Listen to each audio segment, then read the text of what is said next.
What's up, card fighters? Today I am going over the new Mega Colony support we got in V Clan Selection Volume 5. Let's get into it. First, we are starting off with Mega Colony Battler M. When this unit is put on Guardian Circle, this unit gets shield plus 5k until end of that battle for every 2 of your opponent's rested units. Its second effect, when this unit is retired from Guardian Circle, if your opponent has no stand units, call this card to an open rearguard and soul charge 1.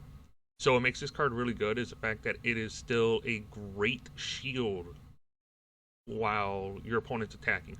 If you just want to drop her for 1 guard, she's a 15k shield. And then if there's 4 units at rest, she's 20. If there's 6 units at rest, she's a 25k shield. Great for defensive pressure, and I love this card. Also, when she is retired from the Guardian Circle, you can call her back if you want to get a free unit on board and a soul charge 1. Mega Colony still has issues with soul, in my personal opinion, so this card is a great tech to have. The next new card is Mega Colony Battler S. When this unit is placed on rearguard circle, cost Soul Blast 1, your opponent chooses a card from their hand and calls it to a rearguard circle as rest. They draw a card, and that called unit cannot stand. During the next stand phase, your opponent's cards, auto abilities cannot activate from this call. Second effect, Act Drop Zone. If your opponent has no stand units, discard a card from your hand, call this card to an open rearguard circle and soul charge 1. I like this card a lot because you can make your opponent call key cards that they were probably going to use on the next turn to the rearguard circle if they call those cards, and their auto abilities will not activate. So it can put them in a very specific situation where they don't want to, but you're forcing them to call it. Then on top of that, it's a stunned unit, which if they don't replace can help with Battler M's requirements. You can intercept with her, then on your next turn, you can just discard a card, call her, soul charge, and then soul blast to call a card and make your opponent draw. Yeah, it's technically making your opponent cycle, but it's also making them dig deeper into their deck from drawing, which they might not want to do because you're going to get them closer to deck out, and they might not be able to do as much as they want to. And for our final reveal is Evil Armor Emperor Giraffa Reverse. Ever since they announced that all clans, or most all of the clans, were getting a reverse unit, I have been begging and praying that Giraffa gets a reverse unit out of everybody that we have. And we got it. I love his artwork. He is fantastic. Let's dive right into what he does. Auto Vanguard Circle. Once per turn.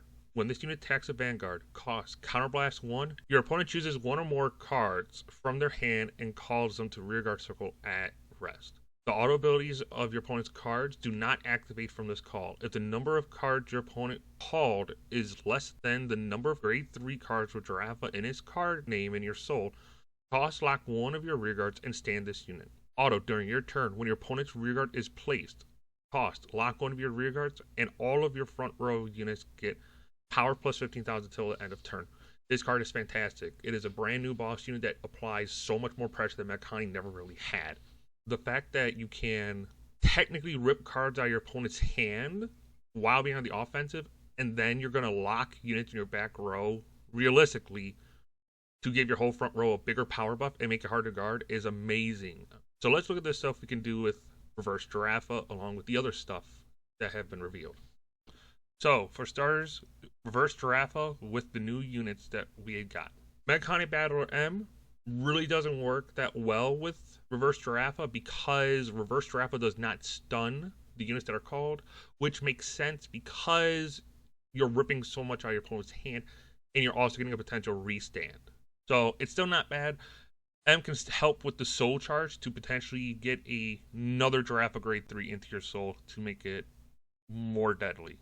With Mega Colony Battler S, though, we can call her to the back row, use her skill to force your opponent to call a card from hand, and yes, they'll get to draw, but maybe they might call a trigger unit. And if they call a trigger unit, their shield value is now gone. And you can lock Battler S to give your whole front row plus 15k power. And then if Battler S dies, and then if Battler S is retired at all, you can just discard a card, call her back, soul charge, and then soul blast 1 to do it again on the next turn. So these two are a great pair together. We can use Mega Lancer with Reverse Giraffa to help put a grade 3 Giraffa into soul if you call it into the back row, or anything like that, and shut off intercepts for the rest of the turn while we're ripping cards out of our opponent's hand to make guarding a little bit harder. I can see some potentials with Lancer, but not that much. I could be wrong, but I feel like it could be a good tech choice to help out, especially getting Giraffa reverse to go off turn 1 if you have to ride it first. We can use Armor Beetle to rest one of our rearguards, to force rest and stun one of our opponent's rearguards, and then give himself 6,000 power to make him 15.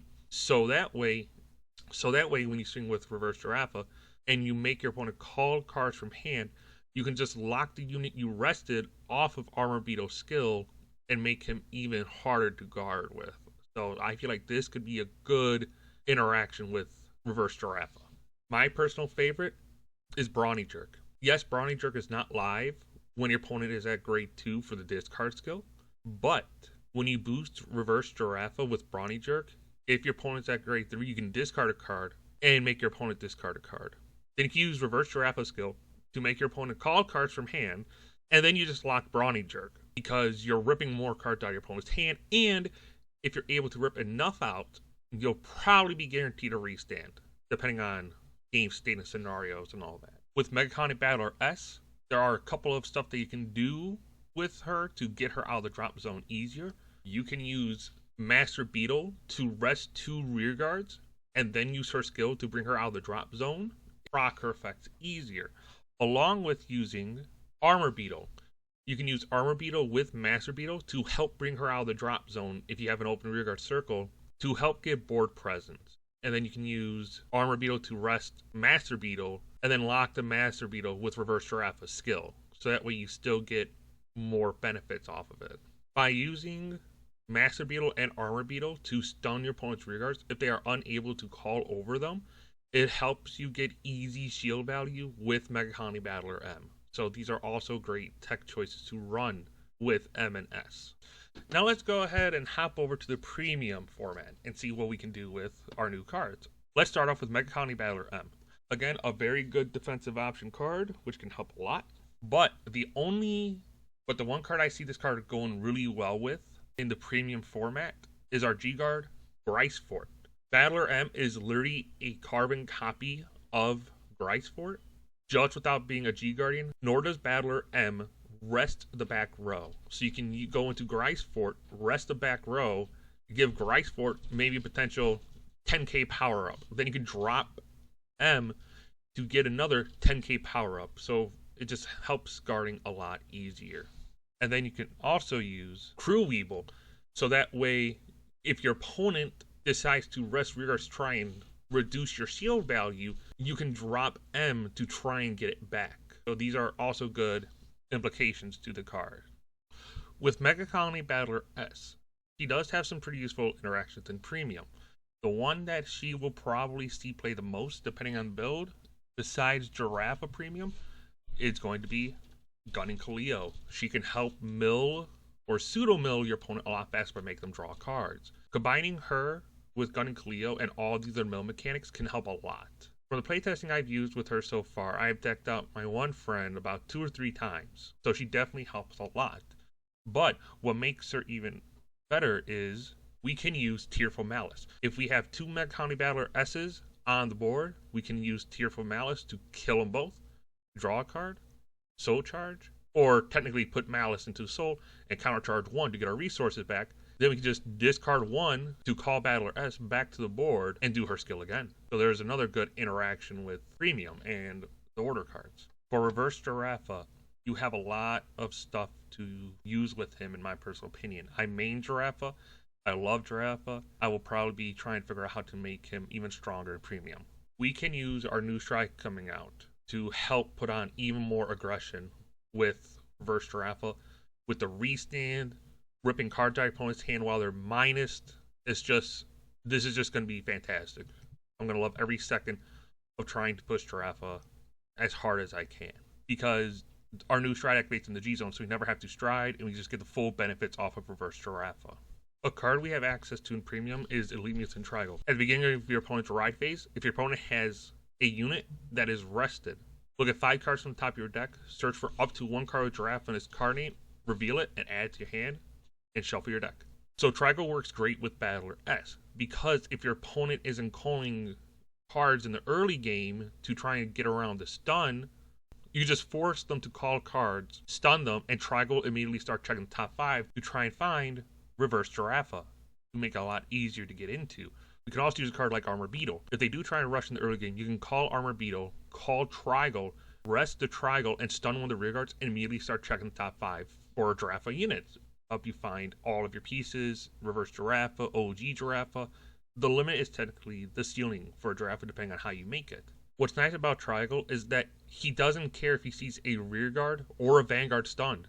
So you can just strike Redora and just stun their vanguard with no other units on the board, and you will get the top 5 search for your pieces. And then because you're adding cards to your hand, technically for free, if you find your draft parts, you can just discard certain cards from your hand, or the draft cards you added, or your discarding skills if you run any in the deck, Brawny Jerk, or Mega Colony Battler S.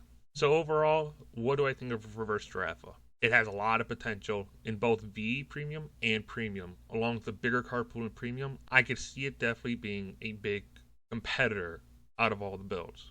Now, I could be wrong, but I'm willing to be proven wrong. I'm just excited to finally have Reverse Giraffa. And again, I could not be happier with what he does. I will start getting playtesting in as soon as I can and post some videos of those games. Until next time, card fighters, be safe.